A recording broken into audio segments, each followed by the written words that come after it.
the demand in valuations for quality assets has been steady in the dental industry. So we'll have our best year ever, more activity than ever, higher valuations for a lot of our clients than ever this year. And that's been honestly a little surprising to us, very surprising, I think, to probably some of the people on this call. But if you've built a real sustainable business that's profitable and positioned for long-term success, it's always going to have value. There's always going to be buyers. So my advice is not to wait if now's the right time. Good day, everyone. Dr. David Phelps here with the Freedom Founders Podcast. Back with somebody I've really enjoyed having in the past, and he brings a lot of relevance to the conversations that we get to have today because Mr. Brannon Moncrief, by the way, Brannon, thanks for jumping in today to have this conversation. Absolutely. Thanks for having me. Brannon Moncrief has been in the industry, and I'll say the industry overall in the dental industry, but also is a banker, a broker, and a sell-side advisor for over 20 years. His firm is McLaren and Associates out of Austin. They are really an industry leader in providing the practice valuation services and sell-side advisory to large practice owners seeking a DSO affiliation or a private equity partner. And you can find Brannon at dentaltransitions.com. So, Brannon, we've had these conversations in the past because we've been in an era, we would both say, particularly in the last, say, half a dozen years, where the foment of a lot of liquidity, a lot of investors, hedge funds, private equity chasing yield have brought to the forefront in our industry, probably for the first time ever, some of the highest levels of multiples that, well, certainly I've seen in my lifetime. I've been around for a few years, so I missed out on that, by the way. I could go back and try it again, but I don't think I will. But anyway, you've been in the midst of all this too. You've seen this ramp up. We've been talking recently about where we are in the market. We'll get to some of that right now. But as we talk about your years of experience in helping on the sell side advisory, what's been your oversight, your insights regarding the involvement of private equity up until now? Particularly, you can go back as far as you want to, but just kind of bring us up to what you've seen that involvement be in, and how's that been beneficial or possibly even detrimental to certain dentists who have desired or actually have sold their practice? Yeah, it's a great question. So, dentistry was arguably the hottest vertical that private equity was investing in going into COVID. A lot of private equity firms already had a DSO that they were in the process of growing. Many private equity firms were eyeing an investment in dentistry at that time. And dentistry proved once again to be recession-proof, now pandemic-proof. Private equity doubled down. Their interest exponentially increased coming out of COVID. And supply and demand, as a result of more money flowing into the space, a pretty steady supply of sellers, valuations went up substantially comparative to pre-COVID. So coming out of COVID, you saw valuations increase by 30, 40, 50% compared to where they were pre-COVID. So practices that were trading for 5, 6 times EBITDA pre-COVID, trading for 7, 8, 9 times EBITDA post-COVID. Private equity was operating really in ideal macroeconomic environment until about 24 months ago. Interest rates were at a historic low. The capital markets were wide open. Money was easy to access and cheap. But that's obviously changed over the past 24 months. Interest rates doubled. Capital markets tightened up considerably. And that changed the marketplace to some degree. A lot of people think that valuations cooled off, but valuations peaked in the 2 years post-COVID and have stayed relatively steady for quality assets, right? So Class A assets, clean assets, multi-million-dollar revenue practices, multi-doctor practices that have healthy EBITDA margins, still trading at 7, 8, up to 9 times EBITDA. Those practices that have a little hair on them or have a long story to tell to explain their financial performance and the post-closing plans of the seller, those practices, those assets are harder to move and have seen a significant decline in demand and valuation. So it's still been a good time to sell over the past 24 months. We've been busier than ever. I think that's a product of the fact that a lot of people have built large, successful businesses. They want to de-risk, take some chips off the table, maybe get some help administratively. And I think the narrative's out there that you need a good team if you're going to take your practice to market. You need to position it properly. You need to go to market at the right time. You need to control the narrative regarding EBITDA, and you need to date around. You need to create a competitive environment to make sure that you find the right partner the right deal structure, and then maximize the economics. You know what you just said is I think is so critical, is that we need, every one of us, in different respects, different phase transitions of our lives, we need a team around us, building a team. Certainly with people I work with and people you work with as well, certainly a financial team. We talk about, having a good attorney and good CPA, and maybe you have a chief financial officer, some part that, helps you with cash flows, different parts of a team. You're part of a team for sure. And I think too many people, I don't know why, maybe it's just the fact that, I'm speaking from a dentist hat, is that we work hard to get the education, and I think we feel like we're supposed to know everything. Like people look at it, a doctor. And I'm not saying it's an ego trip. It's just people think you're a doctor or you've got some high education, you're an engineer. You should know a lot, and you should know a lot about everything. And the fact is, we don't, and we shouldn't even think we do. So it's not to show vulnerability. It's not to show weakness, but surrounding yourself with wise people, counsel, to help you make a major decision. This is a major financial decision, major. Even if you think you might do it again. If you're younger, you might do this again. Good for you. But most people are going to do this well, hopefully well, one time. Speak to a little bit about your place on the team. How do you involve the other team players? You are different in a good way from a lot of just, I'd say, run-of-the-mill people who are in the transition arena. What makes you and your team different in how you orchestrate and help guide your clients to their final decision, whatever that may be? I think so many people in our position are very transactional and not very consultative, and they want to speak with a doctor and get from that point to a commission as fast as possible. And that's not really how we work. A lot of the relationships we have with our clients are long-term relationships where we get involved early, right? 3 years, 5 years out from a potential liquidity event or exit, talking about what drives demand and marketability. What is your EBITDA today? And how do we help reverse engineer the outcome that you're looking for? It's really about defining the current value of your business and your options, and then figuring out which path you want to follow. That might be just keeping your head down, doing what you're doing, not selling. That's always an option. It might be to sell to a private buyer, or it may be to pursue a DSO affiliation. So, first and foremost, you need somebody like us on your team, in addition to the other advisors that I'll get to in just a second. But you need somebody that's going to give you objective guidance, that's actually there to educate you regarding what your business is worth and what your options are, and not try to convince you to go down one path or the other. So that's where we come at it from, a purely educational approach. Let's talk about EBITDA. Let's talk about cash flow. Let's talk about what a private buyer sale looks like. Let's talk about what a DSO sale or private equity partnership looks like. And let's decide what path you ultimately want to go down. Are you at a point where it makes sense to go to market? Or should we wait a year, 2 years, 3 years to allow the business to mature a little bit further, maybe allow your runway to shorten to your potential exit from your business before we go to market? It's all about education, timing, building the right team. So you need a strong sell-side advisor on your team. You're also going to need to get your CPA involved to talk about the tax implications and maybe do some planning to mitigate or defer taxes. Certainly need your financial advisor involved to quantify, is the sale going to throw off enough cash to fund your retirement, or at least put you in a strong position to reach your ultimate financial goals? And then looking at, how is a potential sale going to change your annual income, and comparing that to your annual burn rate, right? Can you live off your post-closing income?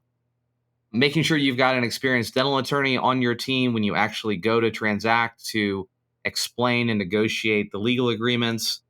Those are all the people that need to be at the table, really, in my opinion, along the way leading up to a sale, and then obviously at a time where you pursue a transaction. And Brandon, as you are working with these different team players, is there one person that tends to be the quarterback, or is that different for each client based on their relationship with these different team players? I would definitely say that we act as the quarterback. The sell-side advisor acts as the quarterback and taps the appropriate team members at the appropriate time.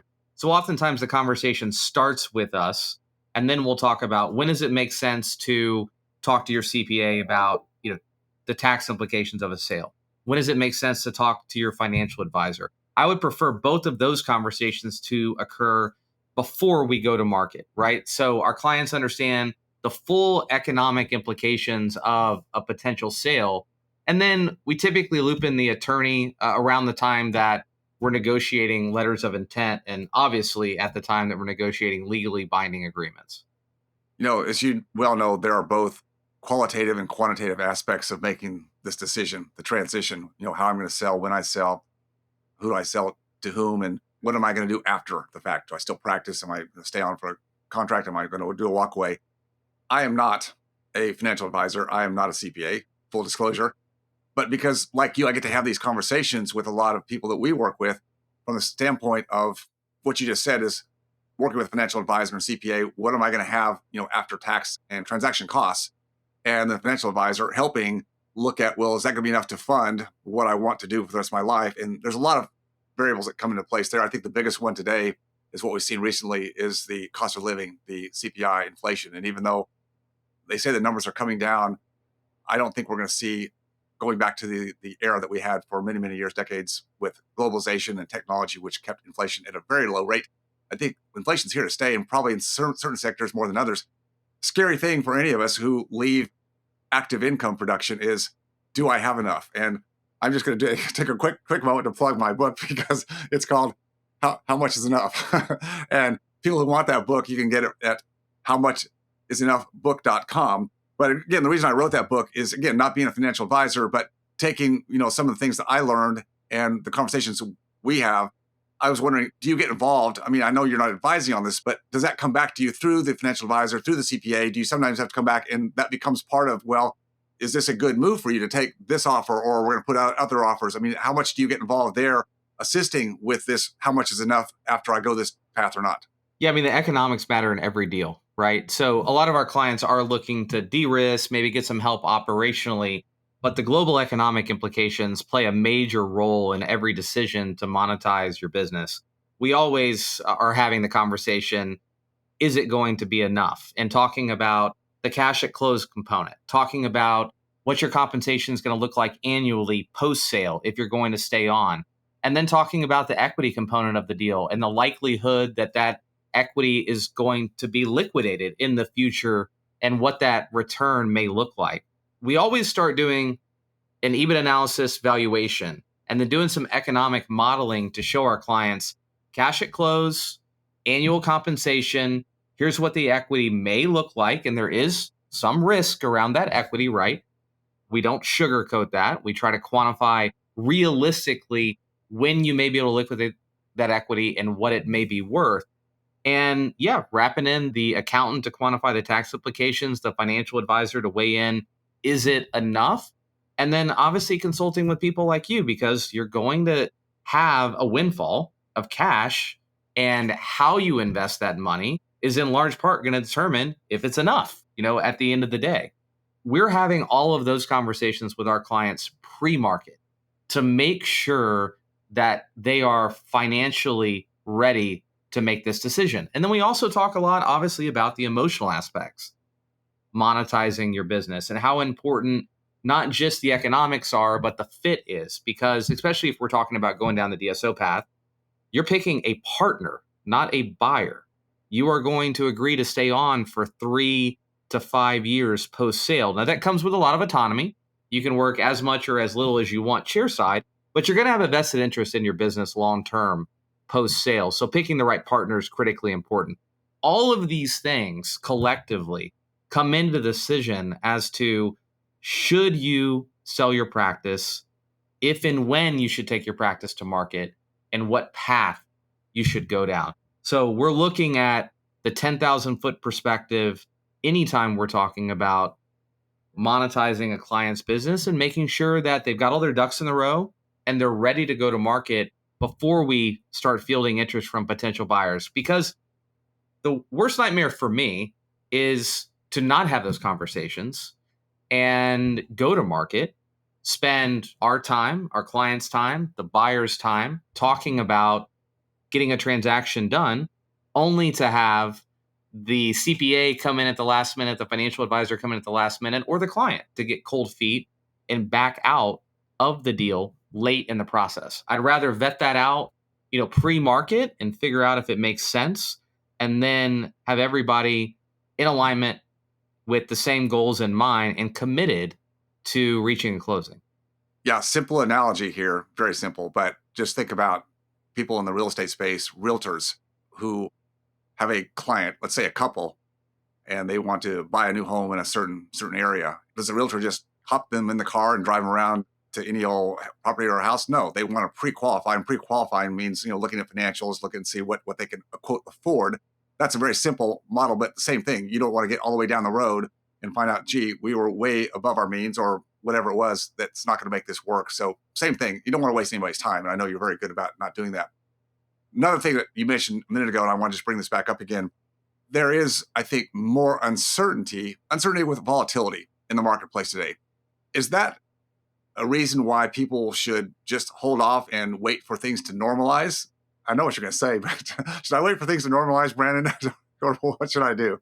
You let me know when they normalize, David. I certainly haven't seen normal for about the past decade.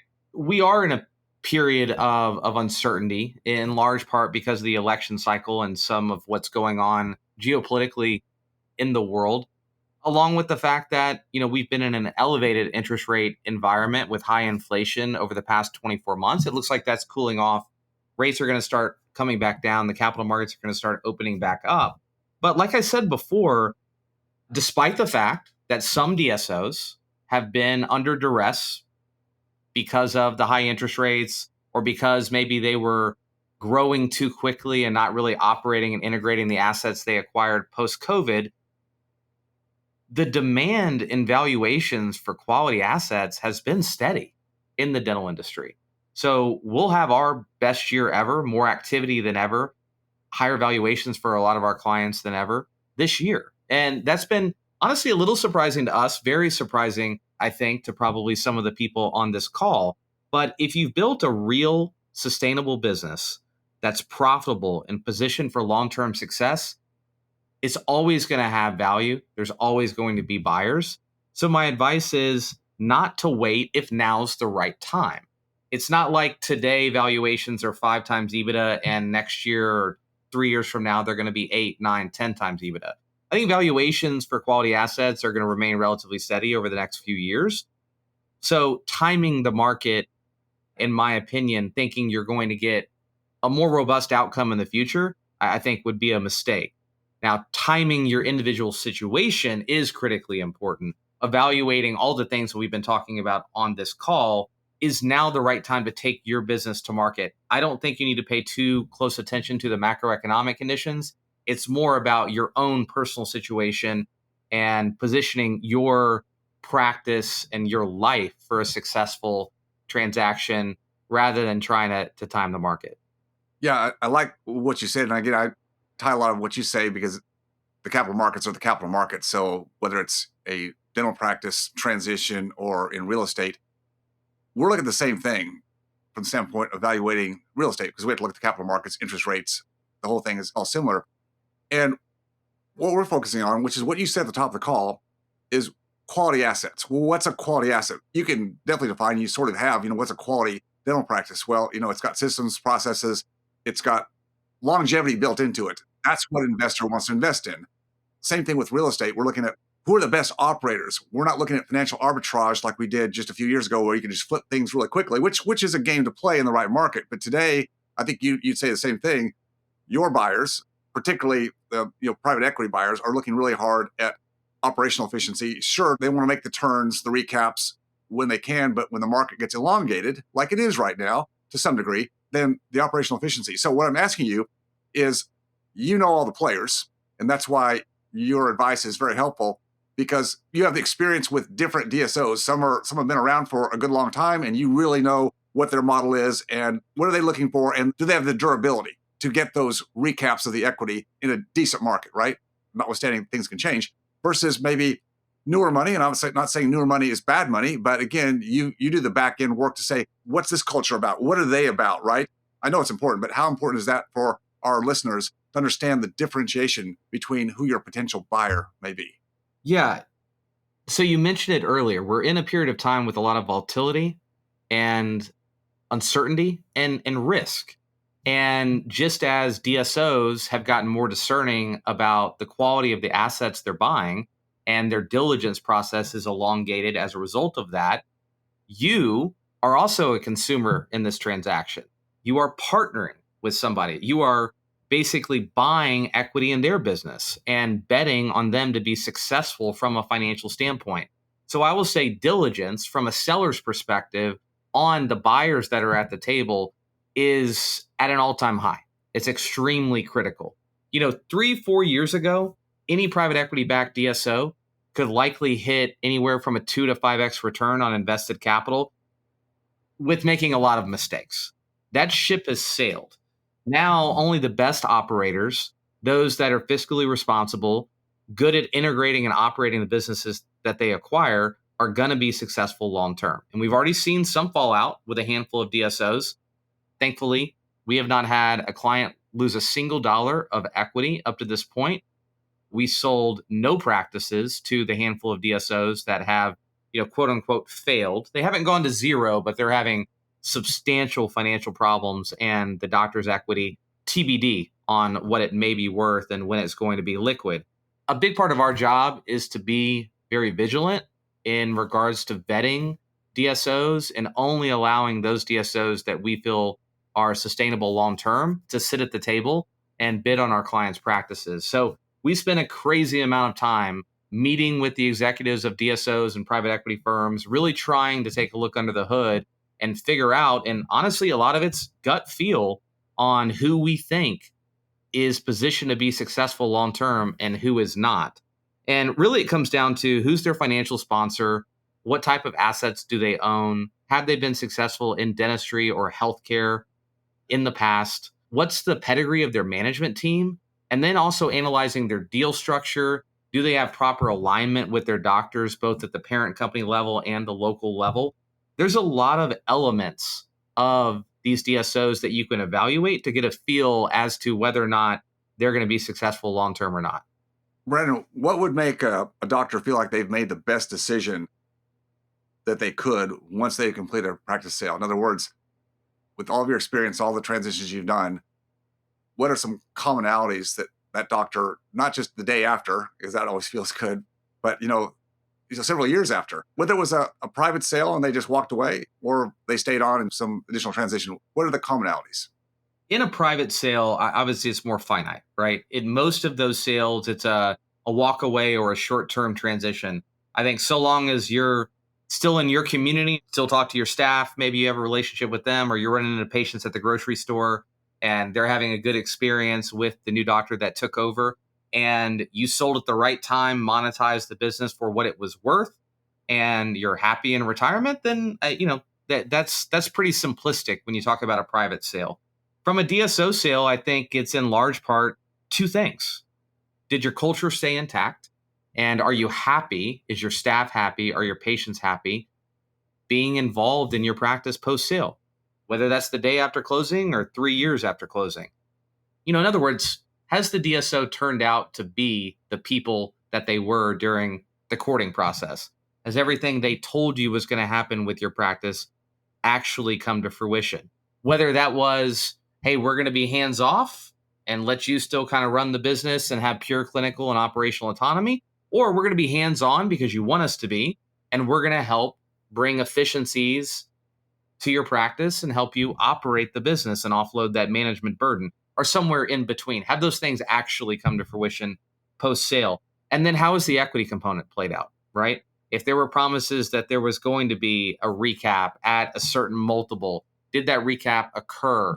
Did the doctor have the opportunity to liquidate the equity they thought they were going to have the ability to take off the table? And what were the financial outcomes from that regard? So far, so good. I mean, obviously, some recap processes have been elongated, have been postponed as a result of the high interest rate environment and the tightened capital markets. Some outcomes have not been the 5x or 7x that was promised, but they've still been good 2, 3, 4x outcomes, way better than you can get putting your money anywhere else. So those are the things that we evaluate with our clients post sale. Like I said, have yet to have a client lose $1 of equity value. All but one of our clients has stayed on in their business and been happy post sale. Some of those clients have now reached the maturity of their post closing obligation and exited the practice in full at their own volition. But we've only had one client that, out of over 200 DSO transactions, that exited the practice maybe before they were planning or before they wanted to. Well, that's a great track record. It's funny you said if someone does a walk away, that they're going to be good if they stay involved in the community. And this is why I know you're not a dentist, because you mentioned going to the grocery store. I'm just telling you, we typically see the patient at the grocery store, we go down another aisle. Just to be clear, sort of kidding, but sort of not. No, I get it. I get it. We have clients that tell us they don't want to own a practice where they live. So I understand. Well, because you're going to get into a lot of conversations maybe you don't want to have. It's all good. Well, listen, Brannon Moncrief, it's always a pleasure. Thanks for coming on today. Again, you can find Brannon McLaren Associates at dentaltransitions.com. Appreciate your time. We'll bring you back again because the markets are changing, and I think people want to keep up with what's going on. So appreciate you very much. Thanks for having me, David. When we think about transitioning in our life, personal life, relationships, business transitions, we've often got to let go of some of the old paradigms and the old identities that we have become so accustomed to, so comfortable with. I know what happened to me in my life. You get into a certain place of feeling like you've got things pretty well settled, things are running pretty well, you're working hard, but you're feeling somewhat like you've got things in good hand. What's going to get you to the next level? For me, as you remember in my story, it wasn't about more money, a bigger practice, it was about more time. And I had to change completely the way I thought about what I was focusing on in my life to get there. So think about, what is your focus? What are you really trying to achieve in your life? Is a bigger practice, is higher revenue, more EBITDA? Is that the goal? If it is, great. Then focus on that. Find the mentors, find the people, find the environment that's going to propel you into that particular goal. But if that's not what it is, if it's something else, if it's more time, more freedom, more flexibility, more peace of mind, then what's going to give that to you? You've got to move away from comparing yourself with industry or societal standards. That's the thing that causes most people the most dissonance that I find in my life and with people I have the opportunity to work with, is we compare ourselves to other people and we think, well, I have to do that or I'm not successful. I need to be doing that or I'm being left behind. No, you're not. You've got to come to grips with who you are. And the best way to do that is to really do some self-reflection and put yourself around other people who have also gone down the same path of inquiry and are also moving forward with their lives in a very intentional way.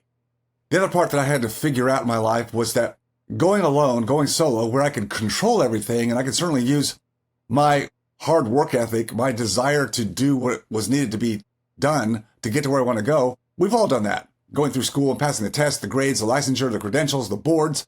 We've all had to put that on our back and do it. And so we think, well, that's the way to do everything in life. And I'll tell you, that's not the way. When you go solo, you can go fast, but if you want to go farther in life, farther in your dreams, your vision, your goals, you need to do it with other people. So collaborating with the right people, I found, is the best way to do it. That means you've got to give up some of that control that we're so used to. You've got to be able to find and curate the right people. And that takes some work, that takes some practice, it takes some experience. You're not going to get it right the first time, second time, maybe third time. I know when I was trying to find the right executive assistant, something I'd never done in my life, I'd always done everything myself. And finding that right person, I had to go through 2 other people before I found the right one. But has it been worth it? Yes, it's been absolutely worth it.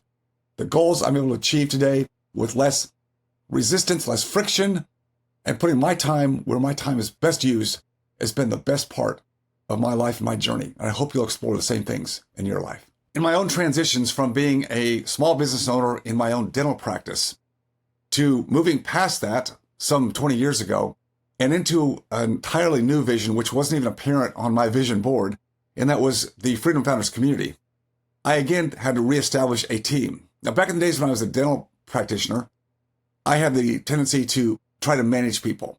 I hired staff, I hired people, and then because I really wanted to control everything and make sure it was done just right, I tried to overmanage. Well, that caused stress everywhere. It caused stress for me, it caused stress for them. I didn't hire necessarily the right people, or in some cases I hired the right people, but didn't engage and empower them to become the best they could be and give them the armamentarium, the tools, the resources to let them grow into the leaders that I really needed. Since I've matured over the years, thankfully, I have learned, instead of micromanaging, to empower other people who take on the mission, and that's a critical part, the mission, the vision that you have as the leader. If they believe in what you do and you hire the right people with the right aptitude and attitude, they can learn anything. And that's been the biggest revelation for me in the last 10, 15 years, is finding the right people and building that team of cohorts that lead themselves. It's a self-managed team. I don't have to manage them, but we all create a vision and we all go forward together. When you get in that kind of a run, then work is no longer work. Work is the thing you love to do. I never need a vacation because I enjoy what I do and the people I get to do it with. I want the same for you. If you're interested in learning how to create a freedom blueprint through market volatility using real estate as a cash flow machine to replace your active income, I encourage you to schedule a call with my team at freedomfounders.com/discover. That's freedomfounders.com/discover. And don't forget to hit that like and subscribe and follow button whenever you're listening or watching so you don't miss a single episode of the Freedom Founders podcast. I'll see you next time.